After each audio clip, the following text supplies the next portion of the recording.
กองประชุมปรึกษาหารือเกี่ยวกับปัญหาน้ำของรัฐสภาอาซี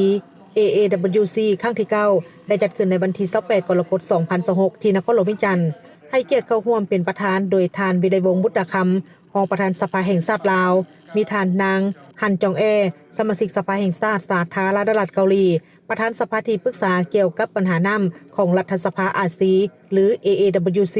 พร้อมด้วยบรรดาสมาชิกต่างหน้าจากกระทรวงที่เกี่ยวข้องของสาธารณรัฐประชาธิปไตยประชาชนลาวและสาธารณรัฐเกาหลีบรรดาทูตต่างทูตต่างประเทศนักเซลล์สารและภาคส่วนธุรกิจท่านวิไลวงศ์บุตรคำรองประธานสภาแห่งชาติลาวได้แสดงความยินดีต้อนรับและย่องยอชมเชยต่อกับบทบาทของสภาที่ปรึกษาเกี่ยวกับปัญหาน้ำของรัฐสภาอาซีหรือ AAWC ที่ได้เคลื่อนไหวอย่างต่อเนื่องนับตั้งแต่ปี 2019 จนมาถึงปัจจุบัน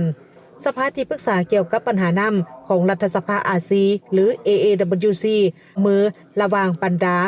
สมาชิกรัฐสภาของพรรคพืชอาซีกับภาครัฐบาลนักเซลล์สารและภาคเอกชนในการแลกเปลี่ยนบทเรียนทางด้านการออกกฎหมายนโยบายและการจัดตั้งปฏิบัติที่ดีเกี่ยวกับการคุ้มครองน้ำให้ยืนยง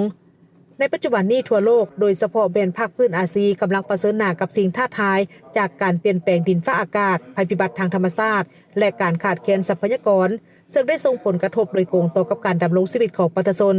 สำหรับสาธารณรัฐประชาธิปไตยประชาชนลาว90ส่วนห้อยของเนื้อที่ดินของประเทศที่ตั้งอยู่อ่างแม่น้ำโขงมีทรัพยากรน้ำที่อุดมสมบูรณ์แต่การนำไส้น้ำตัวจริงเข้าในการพัฒนาเศรษฐกิจสังคมผัดนำไส้เพียงแต่ประมาณ11ส่วนห้อยเท่านั้นเพื่อรับประกันในการบริหารและการนำไส้น้ำแบบยืนยงสภาแห่งชาติได้รับรองวิสัยทัศน์การคุ้มครองน้ำฮอดปี 2040 และยุทธศาสตร์การคุ้มครองน้ำฮอดปี 2030 พร้อมทางติดตามกฎการจัดตั้งปฏิบัติกฎหมายว่าโดยน้ำและทรัพยากรน้ำนอกจากนี้รัฐบาลลาวยังได้กำหนดคาดหมายสู่ชนลดพรการปล่อยไอพิษให้ได้60ส่วนห้อยภายในปี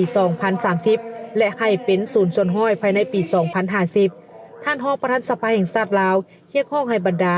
สมาชิกสภาที่ปรึกษาเกี่ยวกับปัญหาน้ำของรัฐสภาอาซีเพิ่มทวีการร่วมมือโดยสุมใส่3ด้านหลักก็คือ